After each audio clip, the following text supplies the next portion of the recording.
Hi, I'm Max Keiser. This is the Keiser Report. So Goldman Sachs caught breaking the law again. Stacey Herbert. Max Keiser, indeed. SEC fines Goldman Sachs $22 million over huddles. The Securities and Exchange Commission on Thursday fined Goldman Sachs Group $22 million over allegations that the Wall Street Bank didn't have policies to prevent analysts from sharing non-public information to the firm's traders. The exchanges took place in weekly huddles, where Goldman's research analysts met to provide their best trading ideas to the firm's traders and later pass them on to a select group of top clients, the SEC said.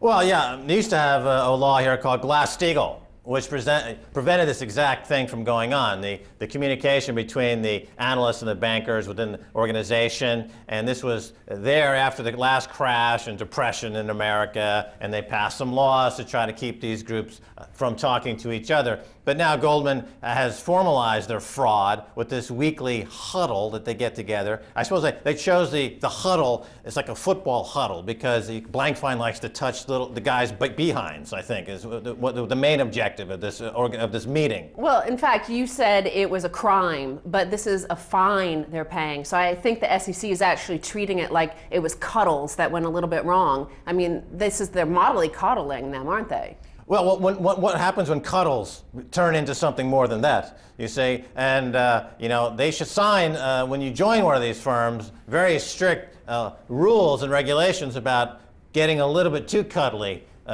So they have to be careful that they're just whispering little nonchalant so-and-sos into each other's ears about so-and-so being bought and sold. It's called inside information, isn't it? And they've created a weekly meeting. Might as well call it the inside information meeting. Yeah, exactly. Okay, they're trading information back and forth with between the bank and the analysts and the traders, which they're not supposed to do, and they claim all the time they're not doing. And they're claiming we don't need any more regulation, we don't need a restoration of Glass-Steagall because we don't do this. We're perfect guys, and if we do, we'll pay for the crime, right? But they're paying just a small fine, $22 million. How much does that represent of their profits? It represents 6 months' bill at Sparks Steakhouse. Basically is what that amounts to. Luckily, they don't get whacked. But one of these times, they're going to get whacked if they keep doing this. So, Max, in 2007, according to the SEC, the New York investment giant began a program known as Asymmetric Service Initiative, where analysts shared information and trading ideas from meetings with some investor clients. Yeah, asymmetric warfare, exactly. The asymmetry here is that the clients are getting hammered. The clients are getting royally screwed. The insiders at Goldman and their privileged clients who make money trading on inside information, buy lobbyists and buy congressmen to pass laws to make it easier to trade on inside information, thus filling the weekly asymmetry information meeting with even more grist for their insider trading and market manipulation mill that they use to line their pockets. I'm telling you, they're lucky not to be down at Sparks at the inappropriate time. Well, that's where gangsters hung out in the 70s and 80s, and these are the new gangsters of New York.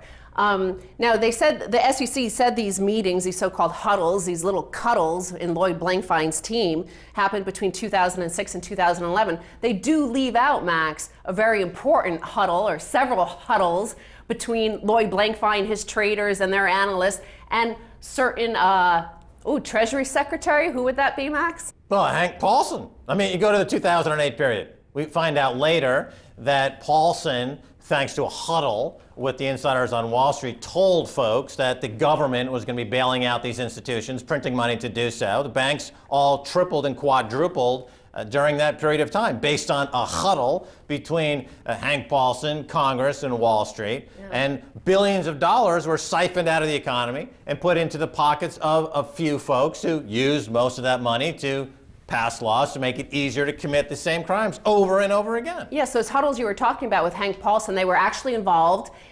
He met with these bankers from Goldman Sachs. He met with hedge funders who used to be at Goldman Sachs, and he told them, despite going in front of Congress and telling Congress, we will not bail out Fannie Mae and Freddie Mac. They will not be put into receivership, into conservatorship. And in fact, he was telling them that we're going to do it. So you can, this is our little huddle, our little cuddle. Yeah, well, that's exactly right. And this is one of the most blatant examples of really this modern crypto-engineered financial fascism when you've got the Hank Paulsons and the revolving door between Wall Street and Washington and trading on inside information, leading to this amalgam of fraud that's poisoning the waters of our financial system and causing widespread austerity, despair, disgust, outrage, pre-revolution. Well, Max, you bring up the word fraud, and according to Joseph Dever, an attorney at Keiser O'Connor in New York and a former assistant regional director in the SEC's New York office, he said the fine was not inconsequential for a settlement that involves technical violations of internal policies and procedures. Well, that's the technical violations. See, that's what I'm talking about.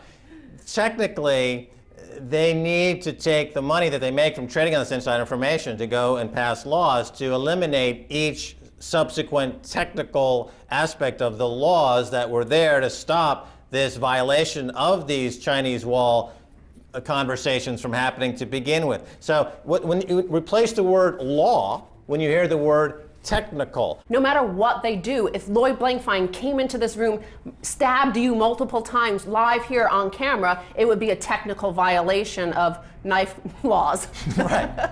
Exactly. This is technically, he was a violation of the no knife into the lunchroom law. The fact that there's a pool of blood underneath the TV presenter is really not to be focused on at this time, because technically he's not violating anything of substance, so he can walk. Whether he's completely robbing the MF Global customers and having the U.S. bail them out, it's okay because he was using the right fork at lunch.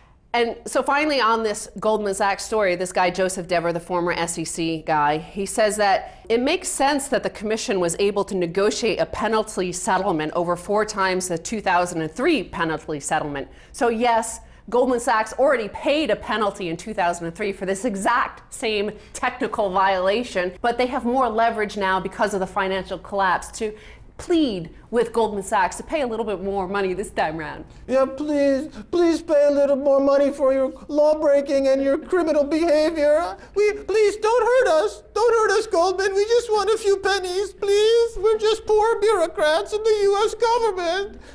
This is outrageous that the SEC is begging Goldman to write up the fine that they're comfortable with. Yeah. Instead of actually, saying, you know what, you guys are shameless law-breaking thugs, bankster scum, and how about we bring it down to sparks and whack you? I love these Chinese banks who give, they take the bankers out back and they kill them. That's a deterrent. Death is a deterrent. Now, speaking of technical violations, we have some more technical violations from another big bank. You're killing me. You're killing me over here with your technical violations. What do you think I am, a gamba goots? I don't need no technical violations. I know Johnny Sopranos that said it's okay. I can park anywhere I want. I can steal any money I want. It's my town. I don't give a hoot. That's me. I don't need a care. I don't want to. Well, these are technical violations from the other big Goomba on the street. Who's a bigger Goomba than me? Hank Paulson, Lloyd Blankfein.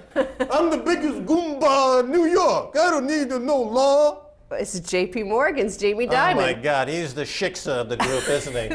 He's like a little blonde hair, little pasties. I'm Jamie Dimon, table dance for $5. Well, J.P. Morgan said to transform Treasury to prop trading. This again brings us back to Glass-Steagall. J.P. Morgan Chase & Company Chief Executive Officer Jamie Dimon has transformed the bank's chief investment office in the past 5 years, increasing the size and risk of its speculative bets, according to 5 former executives with direct knowledge of the changes.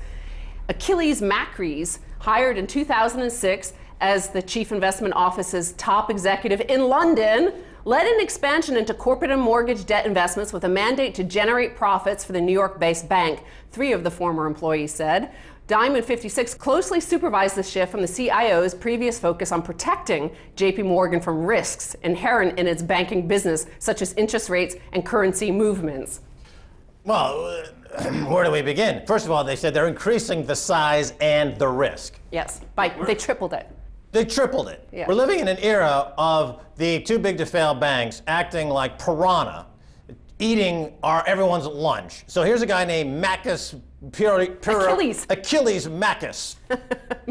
Achilles Macrus. Achilles Macrolus. He comes into the Coliseum with a plan to transform yet another market into an over-securitized toxic waste dump that Jamie Dimon is going to extract fees from.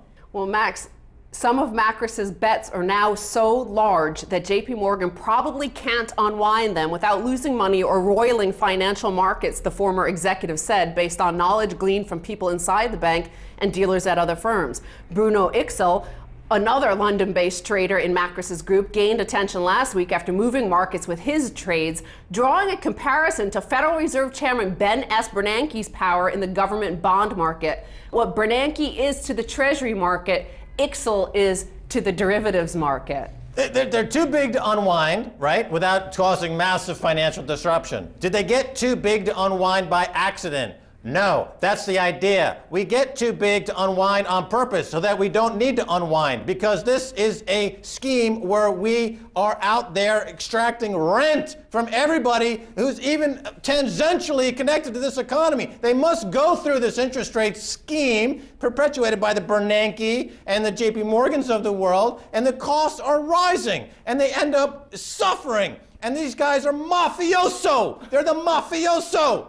Well, you mentioned mafioso, so let's turn to this further information about this story here. The CIO's growing size and market power have made it an increasingly important customer to Wall Street's trading desks and a market influence watched by hedge funds and other investors, the former employee said.